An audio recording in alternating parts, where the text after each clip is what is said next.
You are no longer the future of this company." The sentence landed with such cold certainty that nobody in the boardroom dared speak for several seconds. Claire Whitmore sat perfectly still at the head of the conference table she had occupied for nearly 6 years. Outside the glass walls, Manhattan stretched beneath a gray autumn sky. Inside, the people who once praised her leadership suddenly avoided eye contact. Claire looked around the room slowly. These were the same executives who had celebrated record profits. The same board members who had called her visionary. The same people who had applauded every major success she helped create. Yet today, everything felt different. "I am still the chief executive officer," Claire said calmly, "and I am fully capable of performing my responsibilities." One board member cleared his throat. Another adjusted his glasses. Finally, the chairman leaned forward. "Nobody is questioning your accomplishments." Claire almost smiled. In her experience, that phrase was usually followed by exactly that. "Then what are you questioning?" she asked. The chairman exchanged a glance with two directors. "The company is entering a critical phase. It always is. Investors expect stability." Claire folded her hands together. "They have stability." Silence followed. Then came the statement she would remember for the rest of her life. "The market may not view your current situation the same way." Claire looked down briefly toward the small curve of her pregnancy beneath her tailored navy dress.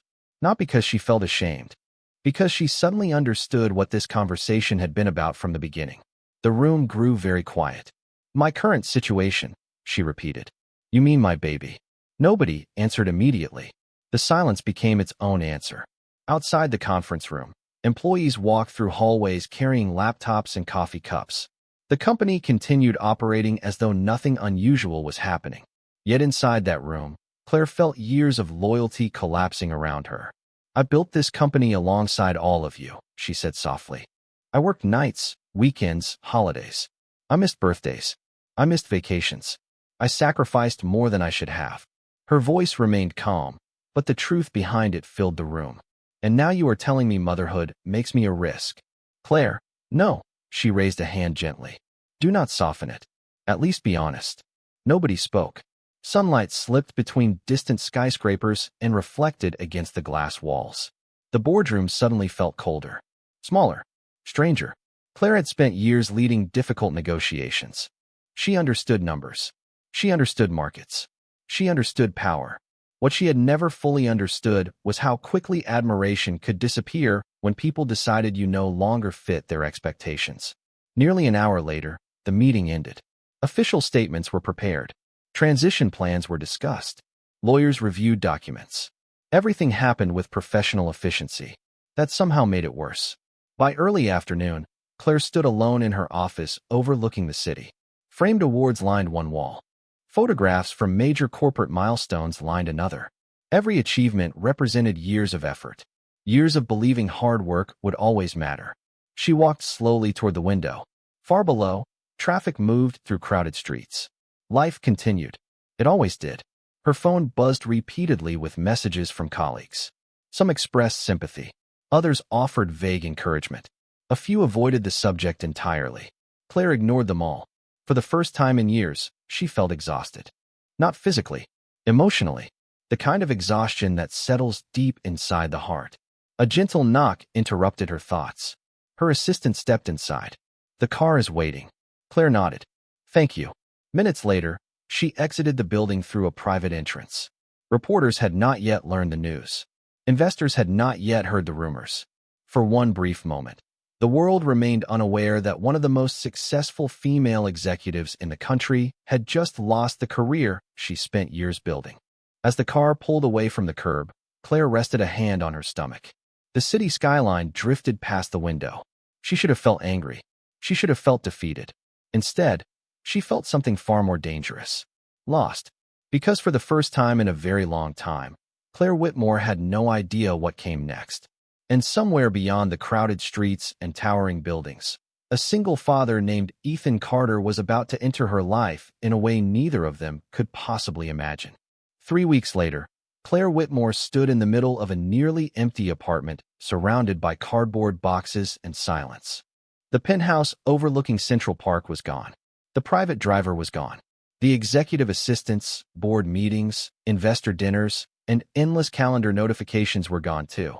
She had chosen a quieter place in Brooklyn, partly to save money and partly because she no longer wanted daily reminders of the life that had disappeared. Sunlight filtered through the windows of the modest apartment building as movers carried the final boxes inside. Claire thanked them politely and closed the door behind them. For the first time all day, complete silence settled around her. She looked at the stack of unopened boxes in the living room and felt overwhelmed. Not by the work, by the loneliness. During her years as a chief executive officer, she was rarely alone. People constantly wanted meetings, opinions, approvals, or decisions. Now the phone barely rang. It was strange how quickly importance could vanish when a title disappeared. Claire carefully lowered herself onto a chair and rubbed her shoulder. Pregnancy had made simple tasks more exhausting than she expected. She glanced around the apartment. It was clean, comfortable, smaller than anything she had lived in for years. Yet somehow it already felt more honest than the glass tower she left behind. A sudden knock interrupted her thoughts. Claire frowned slightly.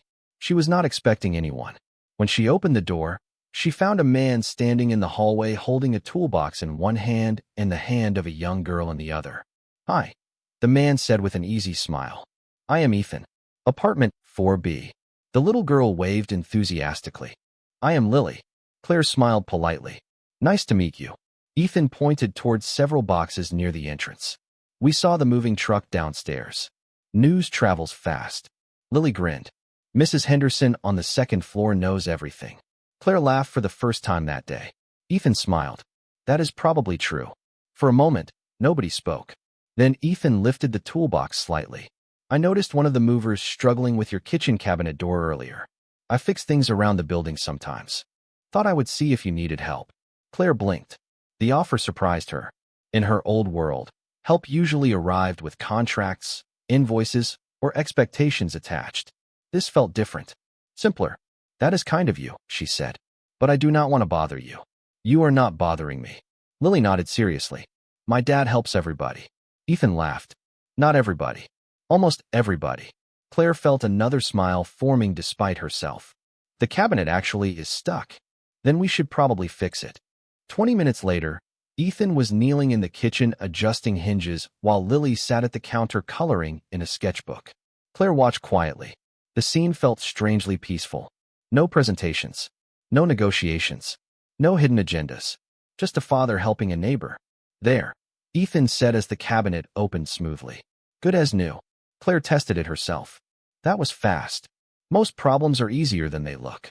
The words seemed to carry a meaning beyond cabinet doors. Claire noticed. Ethan appeared unaware of it. "What do you do?" she asked. Ethan stood and wiped his hands on a cloth. "I work maintenance for several buildings nearby. And fix everything." "Not everything." Lily looked up from her drawing. "He fixes a lot." Claire smiled. "I can see that." What surprised her most was what Ethan did not ask. He never asked why she moved there. Never asked about her career. Never asked about the baby. Never asked why someone who clearly came from a very different world suddenly appeared in their building. He simply treated her like a neighbor. Nothing more. Nothing less. After Ethan and Lily left, the apartment felt quieter than before. Yet it no longer felt empty. As evening settled across Brooklyn, Claire unpacked a few boxes and arranged several photographs on a shelf. One picture showed her standing beside company executives after a major acquisition. Another showed her receiving a leadership award. She stared at them briefly. Then she placed them inside a drawer instead. Across the hallway, laughter drifted from Ethan's apartment. Lily was telling a story. Ethan laughed. The sound carried through the walls with simple warmth. Claire found herself listening. Not because she felt sad. Because for the first time in weeks, she felt something she thought she had lost. Comfort. She sat beside the window as city lights flickered across the evening skyline. The future remained uncertain. Her career remained gone. Her confidence remained fragile. Yet somewhere in the building, a single father and his daughter had unknowingly given her something far more valuable than advice. They reminded her that kindness still existed. And sometimes healing begins long before anyone realizes they need it. The following month settled into a quiet rhythm neither Claire Whitmore nor Ethan Carter expected. Mornings began with familiar sounds drifting through the apartment building. Doors opening. Children heading to school. Coffee brewing somewhere down the hallway. Life moved at a slower pace than Claire had known for years. At first, the change felt uncomfortable. Then gradually, it began to feel human. One Saturday morning, Claire struggled to carry several grocery bags from her car to the building entrance. The autumn air felt cooler now, and her pregnancy made every trip more tiring than she wanted to admit. Before she could reach for the final bag, a familiar voice spoke behind her. "That looks like a two-trip situation." Claire turned and saw Ethan approaching with Lily beside him. Lily immediately grabbed one of the lighter bags. "We can help." Claire laughed softly. "You two always appear at the right moment." "Good timing," Ethan said with a smile. "One of my few talents." Together, they carried the groceries upstairs. When they reached her apartment, Lily noticed a small box sitting near the doorway. "What is that?" Claire glanced down. "A baby crib." Lily's eyes widened. "For the baby? That is usually how cribs work." Lily giggled. Ethan shook his head dramatically. "You walked right into that one." For a few moments, laughter filled the hallway. The sound felt simple, ordinary, yet Claire realized she had not laughed this often in years. After Ethan and Lily left, she stood quietly beside the unopened crib box. Something about the morning stayed with her. Not because of the groceries.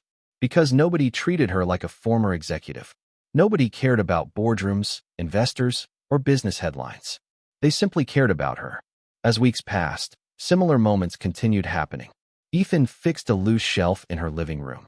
Lily helped organize baby clothes. Sometimes the three of them shared dinner in the building courtyard. Other evenings they sat outside while children played nearby. The conversations remained surprisingly uncomplicated. Movies, school projects, favorite foods, funny stories, things Claire once considered too ordinary to notice. One evening, she found herself watching Ethan help Lily with a science assignment at a picnic table outside the building. The setting sun painted the sky with shades of orange and gold. "What happens if I get the answer wrong?" Lily asked. Ethan smiled. "Then we learn something." "What if I get a lot wrong?" "Then we learn a lot." Lily thought about that. "That seems unfair." Ethan laughed. "Most good lessons do." Claire listened quietly from nearby. The exchange seemed small, yet something about it touched her deeply. In the corporate world she left behind, mistakes often came with consequences. Embarrassment, criticism, judgment. Here, mistakes were simply opportunities to grow. The difference felt enormous. A few days later, Claire received an unexpected phone call. One of her former colleagues wanted to meet for lunch. At first she declined. Then curiosity persuaded her otherwise. The meeting lasted less than 40 minutes. It was enough. Her former colleague spent most of the conversation discussing leadership changes, company politics, and market reactions. Nobody asked how she was feeling. Nobody asked about the baby. Nobody seemed interested in the person sitting across the table. Only the former title she once carried. When Claire returned home that afternoon, she felt heavier than before. Not because of anything said during lunch. Because she finally understood something painful. The people she once considered friends had mostly been connected to her position, not her heart. As she climbed the stairs toward her apartment, Ethan appeared carrying a small toolbox. "Rough day?" he asked. Claire stopped. "How did you know?" Ethan shrugged. "You look like someone carrying a heavy box." She laughed despite herself. "That obvious?" "Only to people who have carried a few themselves." For several moments they stood quietly in the hallway. Then Ethan said something she would remember for years. "You know, losing something important does not mean you lost yourself." Claire looked at him carefully. "You make that sound easy." It was not. His smile softened. But it was true. Neither spoke for a moment. Warm light from the hallway lamps reflected against the walls. Somewhere downstairs, music drifted softly from another apartment. Life continued around them. Ordinary. Steady. Real. Claire suddenly realized something surprising. Ethan never tried to solve her problems. Never offered dramatic advice. Never treated her like someone broken. He simply showed up. Again and again. With kindness. With patience. With respect. And without realizing it, the single father across the hall was slowly rebuilding something the boardroom had taken from her. Not her career. Her belief in herself. One rainy evening in late October, Claire Whitmore sat alone in her apartment staring at a laptop screen she had not touched for nearly 20 minutes. The glow from the monitor reflected softly against the living room walls while rain tapped gently against the windows. On the screen sat a draft of a leadership article she had started weeks earlier. The cursor blinked patiently. Waiting. Claire sighed and closed the document.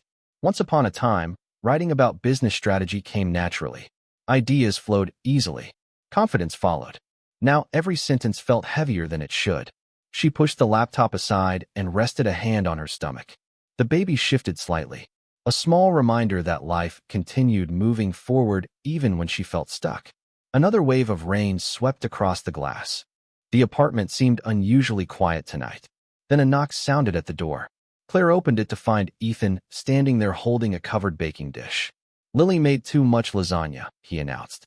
"That is not true," Lily immediately protested from behind him. "You made too much lasagna." Ethan nodded thoughtfully. "That is a fair correction." Claire laughed and accepted the dish. "Thank you. Everything okay?" Ethan asked. The question sounded simple, yet something about it caught her off guard. Most people asked how she was doing out of habit. Ethan asked because he genuinely wanted to know. Claire hesitated. Then she shrugged. "I do not know." Ethan glanced toward the apartment. "Want company?" 30 minutes later, the three of them sat around Claire's dining table sharing dinner while rain continued falling outside. Lily talked excitedly about school. Ethan listened carefully. Claire found herself smiling more than she had all day. Eventually, Lily wandered into the living room to work on a drawing project. The apartment grew quieter. Ethan noticed the open laptop on the table. "Working on something?" Claire looked at the screen. Trying. She smiled weakly. "I used to know exactly who I was." Ethan remained silent. "Now I am not sure anymore." The honesty surprised even her. For several moments, neither spoke. The rain continued tapping softly against the windows. Finally, Ethan leaned back in his chair. "Can I tell you something?" Claire nodded. "When my wife passed away, everyone asked how I was handling it." His voice remained calm, gentle. "I kept telling people I was fine because that sounded stronger." Claire listened carefully. Ethan looked toward the living room where Lily sat coloring. "The truth was I had no idea who I was anymore." Silence settled between them. Not uncomfortable silence. Honest silence. "I was not just grieving her," Ethan continued. "I was grieving the version of myself that existed before losing her." Claire lowered her eyes. The words felt painfully familiar. "What changed?" she asked quietly. Ethan smiled. "Nothing at first." "That is encouraging." He laughed softly. "Then little things changed." Claire waited. One good day. Then another. One moment of hope. Then another. He shrugged. "Healing is rarely dramatic." The room became quiet again. Somewhere outside, a car passed through the rain-soaked street below. Claire stared at the laptop screen. "I think what hurts most is not losing the position." Ethan nodded. "What is it then?" Claire took a slow breath. "The people." The words came out softer than she expected. "The people I trusted." Ethan understood immediately. She could see it in his eyes. "They acted like I mattered until I became inconvenient." The confession lingered in the air. "And now I keep wondering if any of it was real." Ethan looked down for a moment. Then he said something that made her eyes sting unexpectedly. "Maybe some of it was." Claire frowned slightly. "What do you mean?" "Maybe they appreciated your success." He paused. "But that does not mean they truly knew you." Claire felt emotion building quietly inside her chest. Ethan continued carefully. "The people who know your title are not always the people who know your heart." Neither spoke for several seconds. Rain continued falling outside. Warm light filled the apartment. Lily hummed quietly while drawing in the next room. Claire suddenly realized something she had never considered before. Ethan knew almost nothing about her professional achievements. He had never asked. Yet somehow he understood her better than many people who had worked beside her for years. That realization felt both heartbreaking and healing at the same time. As Ethan and Lily prepared to leave later that evening, Claire walked them to the door. Before stepping into the hallway, Ethan smiled. "You know something?" "What?" Claire asked. "You talk about your old life like it was taken away." She looked at him curiously. "It was." Ethan shook his head gently. "Your position was taken away." He pointed toward her heart. "The person who earned it is still here." After they left, Claire stood quietly in the hallway for several moments. Then she returned to her apartment and opened the laptop again. This time, when the cursor blinked on the empty page, the words finally began to come. November arrived with colder mornings and longer nights. The trees lining the Brooklyn streets glowed with shades of gold, amber, and crimson before surrendering their leaves to the wind. Life inside the apartment building continued with its familiar rhythm, yet something important had changed. Claire Whitmore no longer woke each morning feeling lost. The uncertainty remained, but it no longer controlled her. Slowly, almost without realizing it, she had begun rebuilding herself. One afternoon, she sat in a neighborhood cafe reviewing notes for a business article she had recently published online. The piece was not about corporate growth or market strategy. It was about leadership, resilience, and identity. She wrote honestly. For the first time in years, she wrote as a person rather than a chief executive officer. The response surprised her. Thousands of readers shared the article. Messages arrived from working mothers, entrepreneurs, teachers, nurses, and business owners across the country.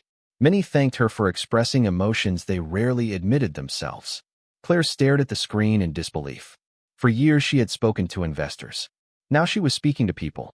The difference felt meaningful. Later that evening, she returned home carrying a notebook filled with ideas. As she entered the building, she found Ethan sitting in the lobby waiting for Lily to finish an after-school activity upstairs. "You look happy," he said. Claire smiled. "That obvious?" "Very." She sat beside him. "The article did well." Ethan nodded. "I am not surprised. You did not even read it." "I did." Claire blinked. "You did?" Ethan laughed. "Lily showed me how." "And?" He considered the question carefully. "It sounded like you." Something about that answer mattered more than any compliment she had received online. They sat quietly for a moment while warm light filled the lobby. Outside, pedestrians hurried through the chilly evening air. Inside, everything felt calm. "Can I ask you something?" Claire said. Ethan nodded. "Of course." She looked toward the front windows. "How did you do it?" "Do what?" "Raise Lily after everything that happened." Ethan leaned back in his chair. For several seconds, he said nothing. "One day at a time," he finally answered. Claire smiled. "That sounds simple." "It is." "And difficult." Ethan laughed softly. "Very difficult." The honesty made her laugh too. Then his expression softened. "The truth is, I spent a long time believing I had to become someone stronger." Claire listened carefully. "Then I realized Lily did not need someone stronger." He smiled toward the stairwell where his daughter would appear any minute. "She just needed me." The words lingered between them. Claire thought about the board members who pushed her aside, the investors who questioned her future, the executives who saw her pregnancy as a liability. They all believed success required becoming more productive, more available, more ambitious. Yet Ethan seemed to understand something entirely different. Sometimes the most important thing a person can do is simply be present. A few days later, Claire accompanied Ethan and Lily to a community fundraiser held at a local school. Children displayed artwork. Families shared homemade food. Neighbors gathered to support after-school programs. The event felt small compared to the corporate galas Claire once attended. Yet somehow it felt more genuine. During the evening, several parents recognized Claire from her article. They approached her with questions and encouragement. One young mother thanked her personally. Another shared a story about rebuilding her own career after becoming a parent. Claire listened carefully to each conversation. By the end of the night, something unexpected became clear. People valued her voice. Not because of her former title. Because of her experience. Because of her honesty. Because she understood struggle. On the walk home, Lily skipped ahead along the sidewalk while Ethan and Claire followed behind. Streetlights reflected against the pavement. The city felt peaceful. "You know," Ethan said, "you seem different." Claire smiled. "Hopefully in a good way." "Definitely." He looked at her thoughtfully. "You were talking about the future again." Claire realized he was right. For months, she had only spoken about what she lost. Now she was discussing ideas, possibilities, and plans. Hope had quietly returned. Not all at once. Not dramatically. Just one small step at a time. As they reached the apartment building, Claire paused before heading upstairs. "Thank you," she said. Ethan looked confused. "For what?" She laughed softly. "That is exactly why." Ethan smiled, but said nothing. He did not need to. Because by then, Claire understood the lesson he had been teaching without ever trying to teach it. Strength was not found in titles. Confidence was not created by status. And sometimes the people who help rebuild your life are the ones who never ask for credit. December arrived with the first dusting of snow across Brooklyn rooftops. Holiday lights appeared in apartment windows. Storefronts glowed warmly against the cold evening air. Life seemed softer somehow. Slower. For Claire Whitmore, the season marked something unexpected. The return of confidence. not the polished confidence she once displayed in boardrooms and investor presentations. Something quieter, stronger, confidence rooted in knowing who she was rather than what position she held. Her articles continued gaining attention online. Invitations for interviews and speaking engagements began arriving weekly. At first, she declined most of them. Then one morning, an email appeared that made her stop. A national business publication wanted to feature her story. Not her company's story. Her story. Claire stared at the message for several minutes. Part of her felt excited. Another part felt afraid. Sharing success had always been easy. Sharing pain was different. That evening she sat in the building courtyard wrapped in a winter coat, while Ethan repaired a decorative light display for the holiday celebration. Lily sat nearby, making a list of gifts she hoped would somehow appear under a Christmas tree.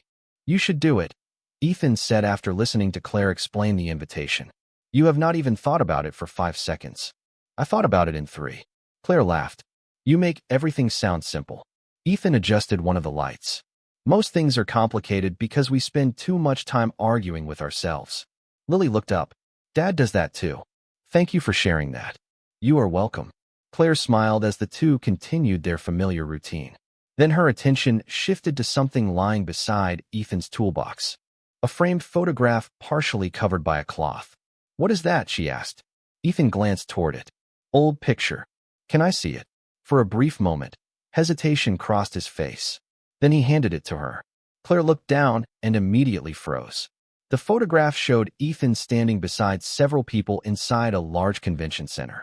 Everyone wore formal business attire. Behind them hung a banner from a national entrepreneurship conference.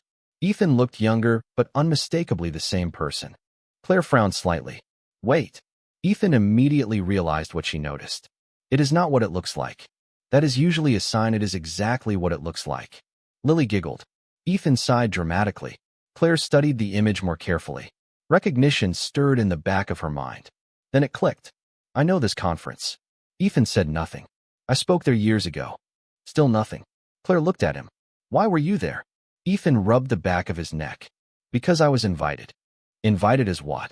The answer came reluctantly. "A speaker." Claire blinked. "A speaker?" Ethan nodded once. "You were a speaker at a national entrepreneurship conference?" Technically. Technically. Lily looked amused. Dad says technically when he does not want to explain things. Claire turned toward Ethan. "Explain." For several seconds he appeared genuinely uncomfortable. Then he laughed softly. "Before Lily was born, I owned a business." Claire waited. "A successful business." "How successful?" Ethan looked toward the snow-covered courtyard. "Successful enough to end up speaking at conferences." Silence followed. Claire stared at him. For months she believed Ethan was simply a maintenance worker who occasionally fixed things around the neighborhood. Now a completely different picture began forming. "What happened?" she asked quietly. Ethan's expression softened. "Life." The answer contained more truth than details ever could. He told her about the company he built, the years of growth, the opportunities, then the difficult season after losing his wife. How priorities changed. How success stopped feeling important. How he eventually sold the business and chose a simpler life focused on raising Lily. Claire listened carefully. Every word reshaped what she thought she knew. "You never mentioned any of this." Ethan shrugged. It did not seem important. Claire almost laughed at the absurdity. Here was a man who understood business, leadership, sacrifice, and rebuilding life after loss. A man who could have impressed people if he wanted to. Yet he never spoke about it. Not once. "You knew exactly what I was going through this whole time." Ethan smiled gently. "Not exactly. Close enough." Snowflakes drifted quietly through the air around them. Holiday lights glowed softly above the courtyard. Claire suddenly understood why Ethan always seemed to know the right thing to say. Why he never appeared intimidated by her former career. Why he treated her with such natural respect. He was never looking up at her achievements. He was looking directly at her as a person. And in that moment, Claire realized the secret everyone else seemed to miss. The strongest people are often the ones who feel no need to prove it. The week before Christmas brought a kind of energy that seemed to settle over the entire neighborhood. Store windows sparkled with lights. Children carried holiday projects home from school. Music drifted through cafes and apartment hallways. Yet for Claire Whitmore, the biggest change was happening quietly inside her own mind. The discovery about Ethan had stayed with her for days. Not because he once built a successful company. Not because he had spoken at conferences or led a growing business. What stayed with her was the fact that he never mentioned any of it. In a world where people constantly advertised their accomplishments, Ethan carried his history with remarkable humility. One snowy afternoon, Claire sat at her kitchen table reviewing several invitations spread across the surface. Podcast interviews, leadership panels, business publications. Opportunities continued arriving. Her writing had reached more people than she ever expected. For the first time since leaving her company, she was being invited into conversations again. Yet something still held her back. Across the hallway, Ethan was helping Lily assemble a holiday decoration for the building lobby when a knock sounded on Claire's door. It was Mrs. Henderson from the second floor. "You have visitors," she announced dramatically. "Visitors?" Claire asked. "Important-looking visitors." Moments later, Claire stepped into the hallway and immediately froze. Two former board members from her company stood near the elevator. Expensive coats, professional smiles, familiar faces. Faces she had not seen since the meeting that changed everything. "Claire," one of them said warmly. "It has been too long." Claire remained polite. "Not really." The response caught them off guard. Ethan glanced up from the lobby below, but returned his attention to Lily without interrupting. The board members exchanged uncomfortable looks. "Could we speak privately?" one asked. Claire hesitated before inviting them inside. 20 minutes later, the conversation ended exactly as she expected. They praised her recent articles. They complimented her public response. They spoke about market perception and leadership influence. Finally, they revealed the real reason for their visit. The company was struggling. The replacement leadership team had failed to produce expected results. Investor confidence had weakened. Public criticism was growing. Now they wanted her help. Not necessarily her return. Just her expertise. Just her reputation. Just her credibility. Claire listened quietly. Then she asked a simple question. "How is everyone?" The men looked confused. "What do you mean?" "The employees." Silence followed. "The people who work there." Neither answered immediately. Claire nodded slowly. The response told her everything. Even now, they were focused on numbers before people. After they left, she stood alone beside the window watching snow fall across the city. Surprisingly, she felt no anger. Months earlier, the encounter might have reopened old wounds. Today it simply provided clarity. A gentle knock interrupted her thoughts. Ethan stepped inside carrying 2 cups of hot chocolate. "Emergency supplies," he said. Claire accepted one with a smile. "Thank you." Ethan sat across from her. "You okay?" Claire nodded. "Actually, yes." He waited. "They came because they need something." "That sounds familiar." Claire laughed softly. "The strange part is that I am not upset." Ethan smiled. "That is because you stopped needing their approval." The words landed gently, yet carried enormous weight. Claire stared into the steam rising from her cup. Perhaps he was right. For months, she believed reclaiming her life meant reclaiming her position. Now she understood something different. Her strength had already returned. Her confidence had already returned. The title was never the source of either. A few days later, Ethan helped Claire prepare for a major leadership interview scheduled after the holidays. They sat at her kitchen table reviewing notes, while Lily offered highly questionable coaching advice from the couch. "If they ask a difficult question, just smile confidently," Lily suggested. "That is your strategy?" Ethan asked. "It works at school." Claire laughed. "Honestly, that might work in business too."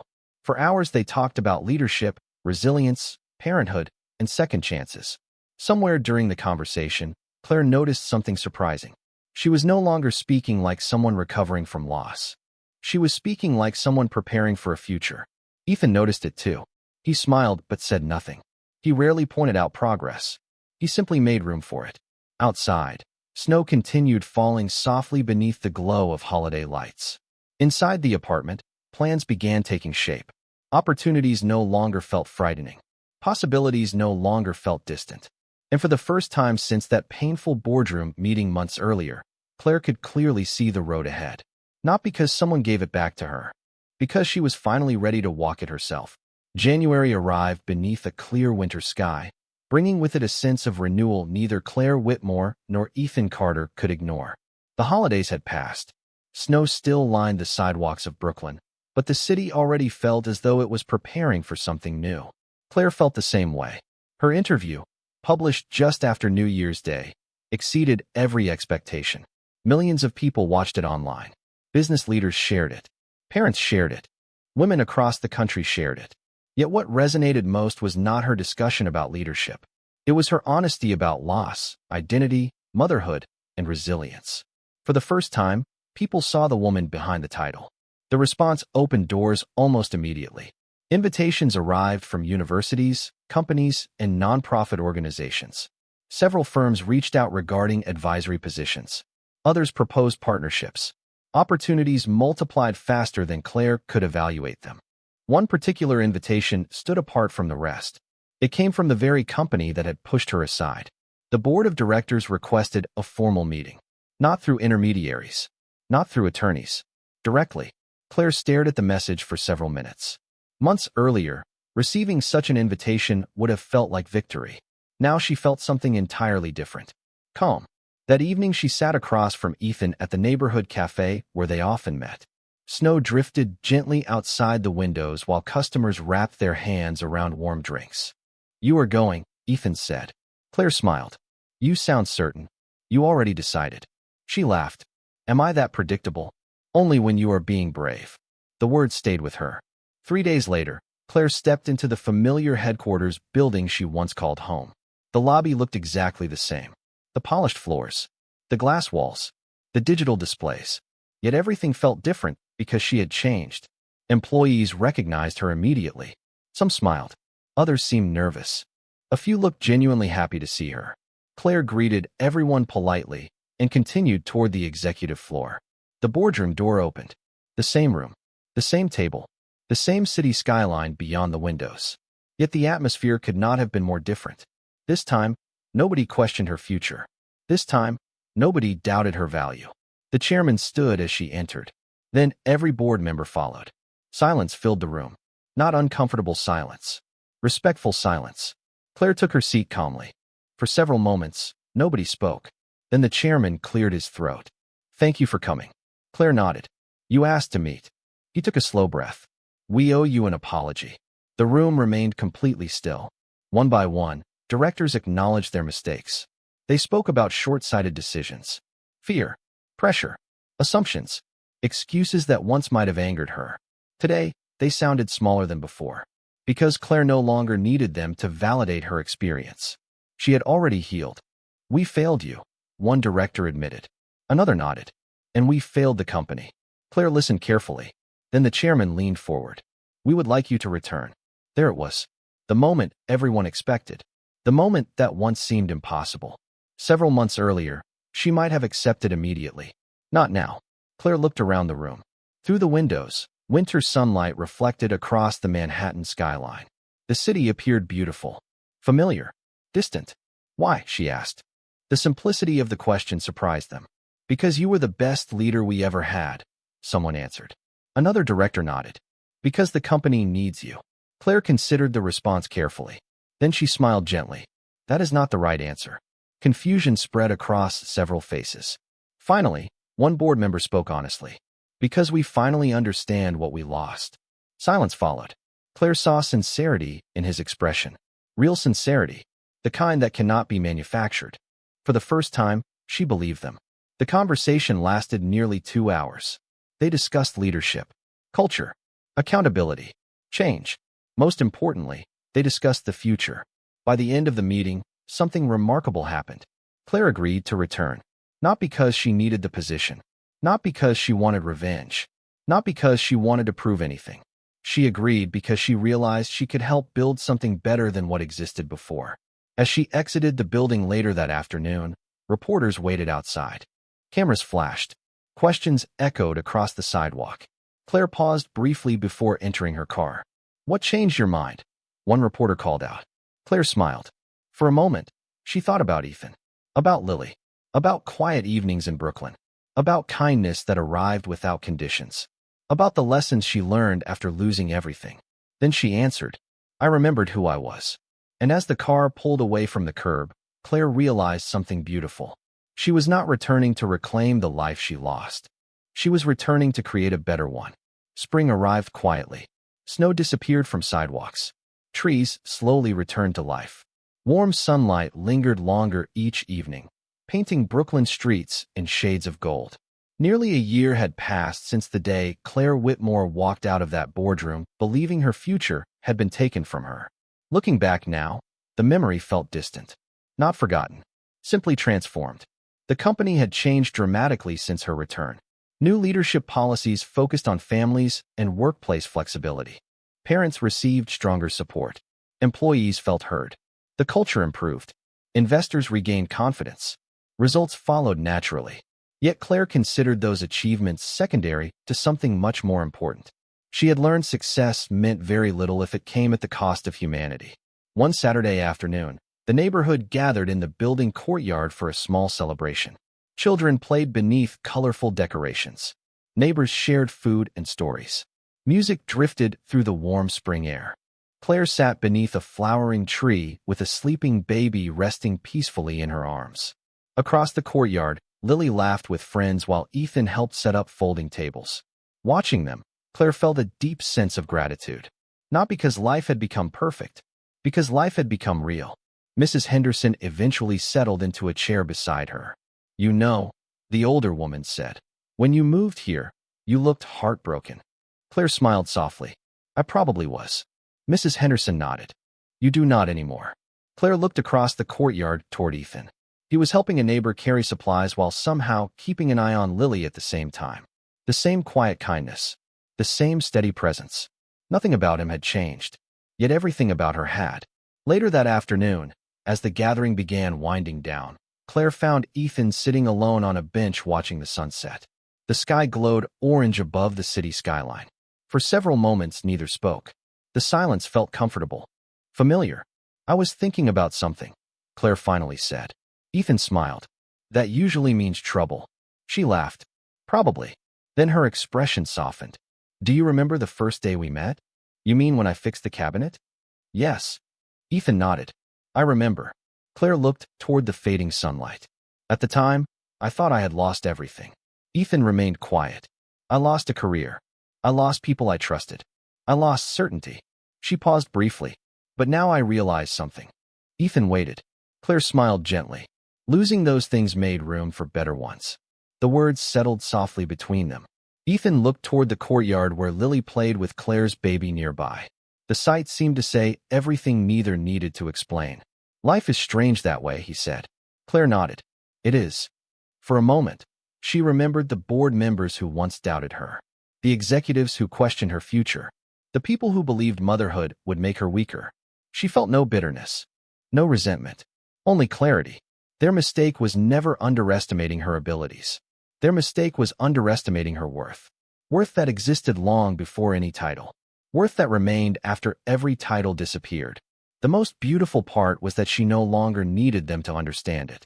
She understood it herself. As evenings settled over the neighborhood, families began heading home. Children carried leftovers and balloons. Laughter slowly faded into the distance. Claire stood beside Ethan watching the last rays of sunlight disappear beyond the skyline. "Thank you," she said quietly. Ethan looked confused. "For what?"